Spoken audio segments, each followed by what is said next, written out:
Audio clip number 22، اس میں انشاءاللہ عز و جل آپ سورہ بقرہ کی آیت نمبر 60 سے لے کر 63 تک کی تلاوت، ترجمہ اور تفسیر سنیں گے۔ بسم اللہ الرحمن الرحیم۔ ترجمہ،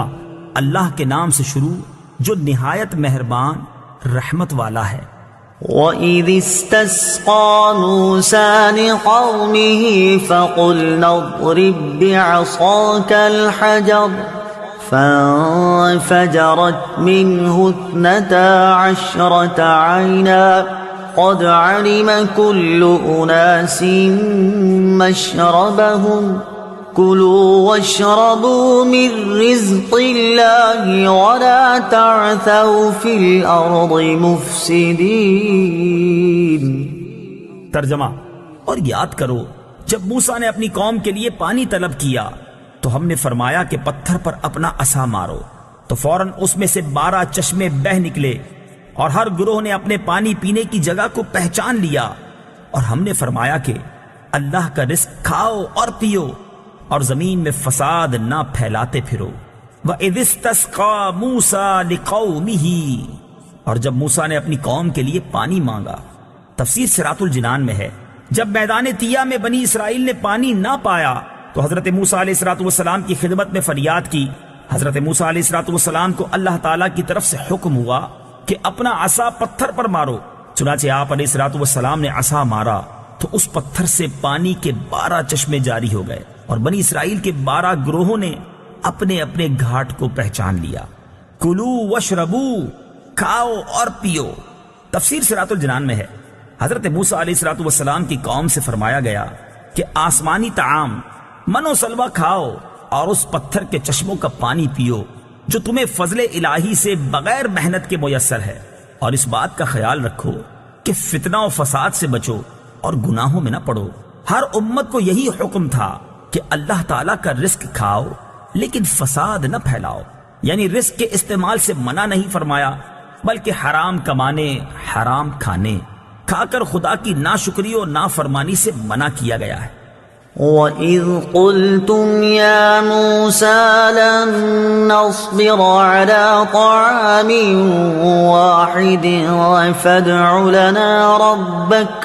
فَادْعُ لَنَا رَبَّكَ يُخْرِجْ لَنَا مِمَّا تُنبِتُ الْأَرْضُ مِن بَقْلِهَا وَقِثَّائِهَا وَفُومِهَا وَعَدَسِهَا وَبَصَلِهَا قَالَ أَتَسْتَبْدِلُونَ الَّذِي هُوَ أَدْنَىٰ بِالَّذِي هُوَ خَيْرٌ اهْبِطُوا مِصْرًا فَإِنَّ لَكُم مَّا سَأَلْتُمْ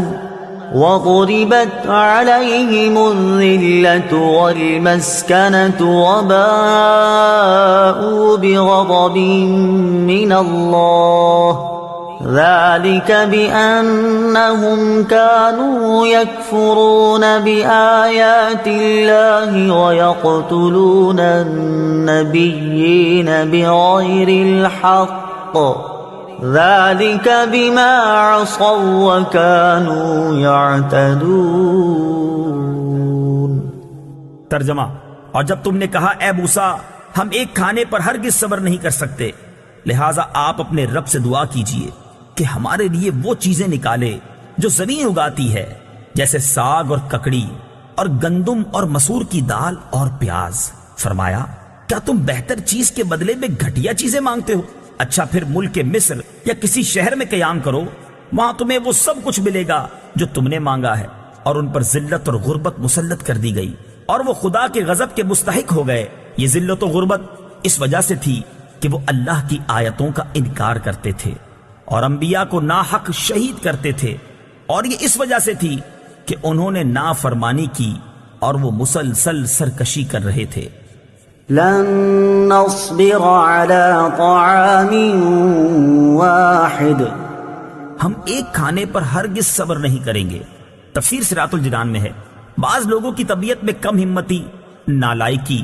اور نیچ پن ہوتا ہے۔ آپ انہیں پکڑ کر بھی اوپر کرنا چاہیں تو وہ کم تر اور نیچے رہنے کو ترجیح دیتے ہیں۔ ایسے لوگ عموماً زندگی کی لذتوں اور نعمتوں سے فائدہ نہیں اٹھا پاتے۔ بلند ہمت اور بہتر سے بہتر کے طالب ہی خالق و مخلوق کے ہاں پسندیدہ ہوتے ہیں۔ بنی اسرائیل پر نعمتوں کے ذکر کے بعد یہاں سے ان کی کم ہمتی اور نالائکی اور نافرمانی کے کچھ واقعات بیان فرمائے جاتے ہیں۔ ان میں سے ایک واقعہ یہ ہے، بنی اسرائیل نے حضرت موسیٰ علیہ السلام سے مطالبہ کیا کہ ہم ایک ہی قسم کے کھانے پر صبر نہیں کر سکتے، آپ دعا کریں کہ ہمیں زمین کی ترکاریاں اور دالیں وغیرہ ملیں۔ حضرت موسیٰ علیہ السلام نے انہیں سمجھایا کہ تمہیں اتنا اچھا کھانا بغیر محنت کے مل رہا ہے، کیا اس کی جگہ ادنا قسم کا کھانا لینا چاہتے ہو؟ لیکن جب وہ نہ مانے تو حضرت موسیٰ علیہ السلام نے بارگاہ الہی میں دعا کی۔ اس پر حکم ہوا کہ اے بنی اسرائیل، اگر تمہارا یہی مطالبہ ہے تو پھر مصر جاؤ، وہاں تمہیں وہ چیزیں ملیں گی جن کا تم مطالبہ کر رہے ہو۔ مصر سے مراد یا تو ملک مصر یا مطلقاً کوئی بھی شہر ہے۔ ان الذين آمنوا والذين هادوا والنصارى والصابئين من آمن بالله واليوم الآخر وعمل صالحا فلهم أجرهم عند ربهم ولا خوف عليهم ولا هم يحزنون وإذ أخذنا ميثاقكم ورفعنا فوقكم الطور خذوا ما آتيناكم بقوة واذكروا ما فيه لعلكم تتقون۔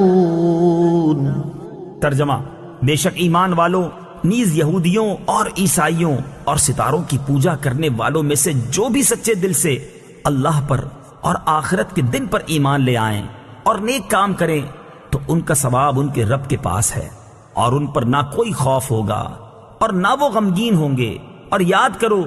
جب ہم نے تم سے عہد لیا اور تمہارے سروں پر طور پہاڑ کو معلق کر دیا اور کہا کہ مضبوطی سے تھامو اس کتاب کو جو ہم نے تمہیں عطا کی ہے، اور جو کچھ اس میں بیان کیا گیا ہے اسے یاد کرو اس امید پر کہ تم پرہیزگار بن جاؤ۔ وَإِذْ أَخَذْنَا مِيثَاقَكُمْ، اور یاد کرو جب ہم نے تم سے عہد لیا۔ تفسیر صراط الجنان میں ہے، اس آیت میں یہودیوں سے فرمایا جا رہا ہے کہ وہ وقت یاد کرو کہ جب اللہ تعالیٰ نے بنی اسرائیل سے عہد لیا کہ وہ توریت کو مانیں گے اور اس پر عمل کریں گے، لیکن پھر انہوں نے اس کے احکام کو بوجھ سمجھ کر قبول کرنے سے انکار کر دیا، حالانکہ انہوں نے خود بڑی التجا کر کے حضرت موسیٰ علیہ السلام سے ایسی آسمانی کتاب کی درخواست کی تھی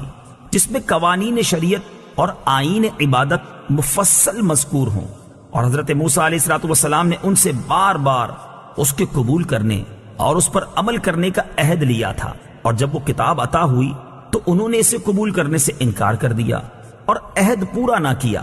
جب بنی اسرائیل نے اللہ تعالیٰ سے کیا ہوا عہد توڑا تو حضرت جبریل امین علیہ السلام نے اللہ تعالیٰ کے حکم سے طور پہاڑ کو اٹھا کر ان کے سروں کے اوپر ہوا میں معلق کر دیا، اور حضرت موسیٰ علیہ السلام نے ان سے فرمایا تم یا تو عہد قبول کر لو ورنہ پہاڑ تم پر گرا دیا جائے گا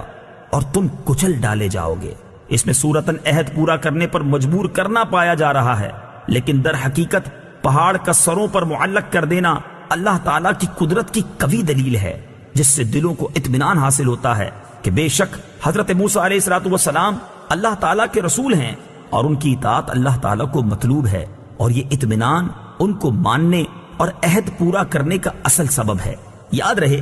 کہ دین قبول کرنے پر جبر نہیں کیا جا سکتا، البتہ دین قبول کرنے کے بعد اس کے احکام پر عمل کرنے پر مجبور کیا جائے گا۔ اس کی مثال یوں سمجھیں کہ کسی کو اپنے ملک میں آنے پر حکومت مجبور نہیں کرتی، لیکن جب کوئی ملک میں آ جائے تو حکومت اسے قانون پر عمل کرنے پر ضرور مجبور کرے۔